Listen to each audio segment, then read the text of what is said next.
बिस्मिल्लाहिर्रहमानिर्रहीम। अस्सलाम वालेकुम नाज़रीन कराम, मैं हूं मखदूम शाहबुद्दीन और आप देख रहे हैं मेरा फेसबुक और यूट्यूब चैनल।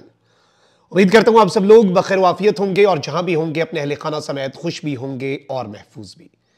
नाज़रीन कराम, आज 15 दिसंबर 2024 इतवार का दिन है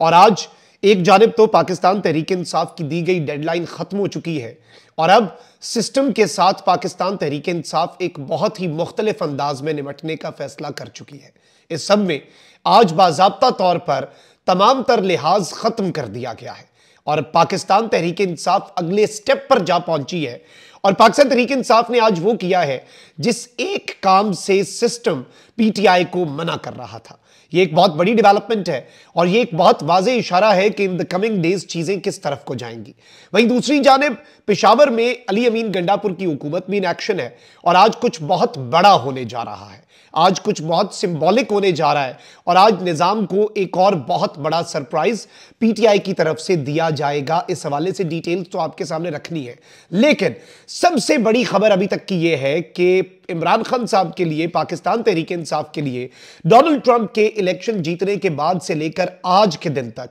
अब तक की सबसे बड़ी खबर आई है और डोनाल्ड ट्रंप ने अब तक का सबसे बड़ा हुक्मनामा जारी किया है, जिसे आप पहली खुशखबरी कह सकते हैं पाकिस्तान तहरीक इंसाफ के लिए। और इसकी डेवलपमेंट जो जिस तरह से ये पूरा मंजरनामा तब्दील करेगी, ये डेवलपमेंट आप इस बात का अंदाजा भी नहीं कर सकते। ये तीन बड़ी खबरें हैं जो जल्दी जल्दी आपके सामने रखनी है। फायरवॉल लगी हुई है, फायरवॉल के असरात जाहिर करना आपके हाथ में है। अगर अभी तक आपने इस वीडियो को लाइक नहीं किया, लाइक जरूर कर दें। आपके लाइक्स और कॉमेंट्स हमारे लिए इंपॉर्टेंट है और फायरवॉल का असर जाहिर करना आपके हाथ में है। सबसे पहले तो नाज़रीन इकराम, आप एक बात समझ लें कि पाकिस्तान तहरीक इंसाफ की लीडरशिप जो भी डी चौक पर हुआ उसके बाद से जिस तरह से चीज़ों को लेकर चल रही है वो बहुत ज़्यादा क्वेश्चंस को भी रेज करती है, बहुत ज़्यादा उसके ऊपर सवालात भी उठते हैं और उठते रहेंगे। इवन इमरान खान साहब जो हैं उन्होंने भी सवाल उठा दिया और उन्होंने भी पब्लिक में आके ये बात सहाफ़ियों से वक्ला से इसलिए की कि मैं क़यादत पर अदम एतमाद नहीं कर रहा, लेकिन बाहर तो सब गुडी गुडी चल रहा है, बाहर सब कुछ बेहतरीन चल रहा है, ये कैसे हो सकता है।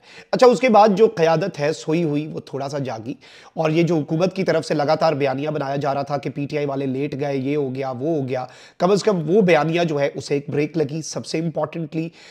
उसके बाद दो तीन चीजें हुई। पाकिस्तान तहरीक इंसाफ ने बहुत वाज़ेह अंदाज में ये अनाउंस किया कि भाई अब हम आगे बढ़ेंगे और चीज़ों को आगे लेकर जाएंगे, चाहे वो सिविल नाफरमानी की तहरीक हो या दीगर मामलात हो। और इमरान खान साहब ने जो जो हुक्म दिया था कि जी FIRs का इंदराज करवाएं वो, और फिर पोली क्लिनिक, पिम्स और CDA हॉस्पिटल जो है वहाँ से सारा डाटा, CCTV फुटेजेस हासिल करने के लिए खतूत का लिखा जाना, ये सब कुछ हुआ।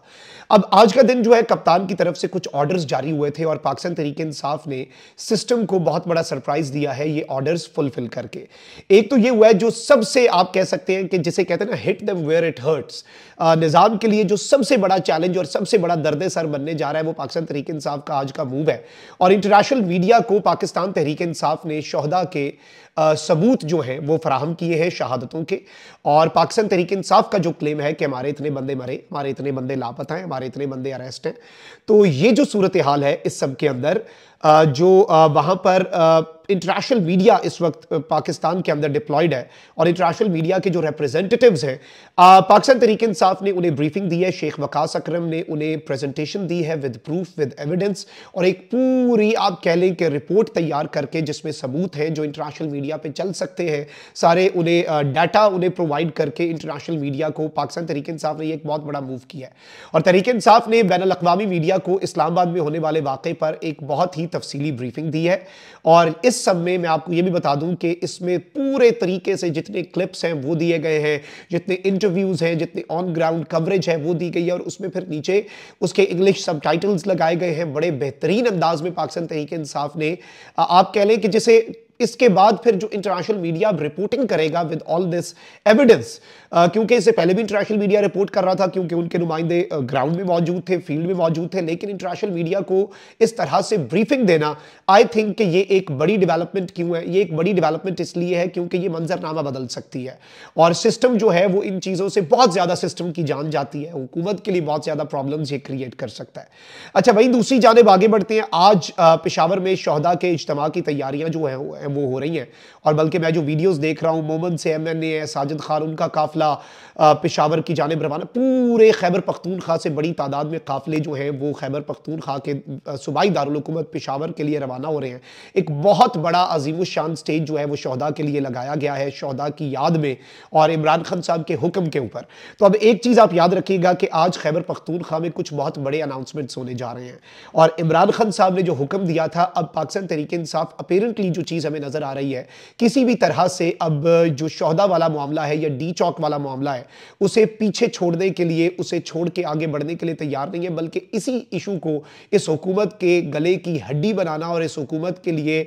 जिसे कहते हैं ना कि पहले ये हुकूमत डामाडोल हुकूमत है, लेकिन इस हुकूमत के सियासी ताबूत में ये इंसिडेंट जो है PTI अब इस तरफ को आ गई है कि आखिरी कील साबित हो। अब एक तरफ ये डेवलपमेंट्स हैं तो वहीं दूसरी जानिब इस हुकूमत को इंटरनेशनल मीडिया का प्रेशर है, सिफारती प्रेशर है। लेकिन एक चीज़ याद रखिएगा, अमेरिका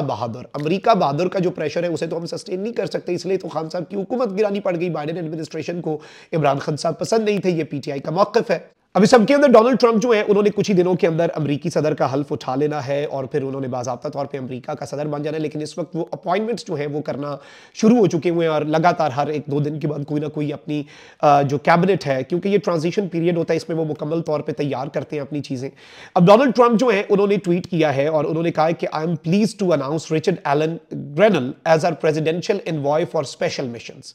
रिचर्ड एलन ग्रेनल जो है वो सदारती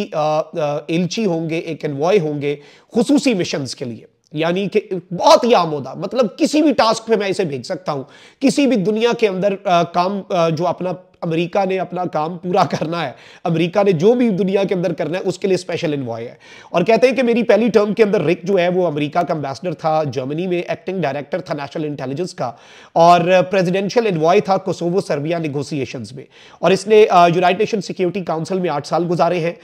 नॉर्थ कोरिया के अंदर इसने बहुत ज़्यादा काम किया है और ये एक बहुत ही काबिल आदमी है रिचर्ड एलन ग्रेनल जो है। और इनके हवाले से डोनाल्ड ट्रंप ने जो ट्वीट किया है कि ये बेसिकली पूरे हॉटेस्ट स्पॉट्स जो हैं दुनिया के अंदर, चाहे वो वेनेजुएला है, नॉर्थ कोरिया, दुनिया में जहां जहां पे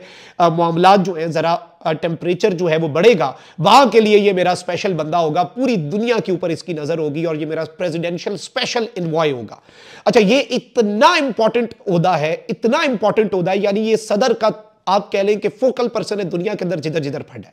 अब जरा आ जाते हैं रिचर्ड ग्रेनल जो है इनके ट्वीट्स के ऊपर। नाज़रीन इकराम, इन्होंने एक तो रिसेंटली कुछ दिन पहले एक ट्वीट किया और बेसिकली ये ट्वीट इन्होंने किया 26 नवंबर को, जिस दिन पाकिस्तान के अंदर प्रोटेस्टर्स और जो कुछ भी मामला डी चौक वाला हुआ, और इनका जो ट्वीट था उसमें सिर्फ एक बात लिखी हुई थी, रिलीज इमरान खान, इमरान खान को रिहा करो। फिर इन्होंने एक और ट्वीट किया, इन्होंने कहा वॉच पाकिस्तान, इन्होंने कहा पाकिस्तान के ऊपर नजर रखें, there Trump like leader is in prison on phony charges and the people have been inspired by the US red wave, stop the political prosecutions around the world. कह रहे हैं कि पाकिस्तान पे नजर रखो, पाकिस्तान में ट्रंप की तरह का एक लीडर है जिसके ऊपर भोंडे इल्जामात पे जिसे जेल में डाला गया है, और पाकिस्तान के लोग जिस तरह का अमेरिका के अंदर इनकलाब आया है, अमेरिका के अंदर जो एक वेव आई है कि हमने अपने लीडर को सदर बनाना है, उसी तरह की वेव पाकिस्तान के लोगों के अंदर है। Stop political prosecutions around the world, सियासी इंतकाम का लोगों को पूरी दुनिया के अंदर निशाना बनाने का इख्तिताम हो जाना चाहिए। और आज बाज़ाब्ता तौर पर डोनाल्ड ट्रंप की तरफ से ऑफिशियली इन्हें ये ओहदा दे देना एक ऐसे शख्स को जो 4-5 दिन पहले ये बात कर रहा है कि पाकिस्तान के अंदर एक ट्रंप की तरह का लीडर जो है वो फेक चार्जेस के ऊपर जेल में है, जिसे रिहा कर देना चाहिए। पाकिस्तान के लोग सड़कों पर हैं और पाकिस्तान के लोग अमेरिका की रेड वेव जो हमने आके रिपब्लिकन्स ने कर दी उससे मुतासर, और ये सारी मामला। अब इस सारी की सारी सूरत हाल में आप यहीं से अंदाजा लगा लें कि ये कितनी बड़ी डेवलपमेंट है, और बिल्कुल आप ये कह सकते हैं कि अब सिफारती हलकों के अंदर भी ये बातें शुरू हो चुकी हैं और इस हुकूमत के लिए बाज़ाब्ता तौर पर परेशान होने का वक्त हुआ चाहता है। अपना बहुत ख्याल रखिए। अल्लाह निगहबान, पाकिस्तान जिंदाबाद।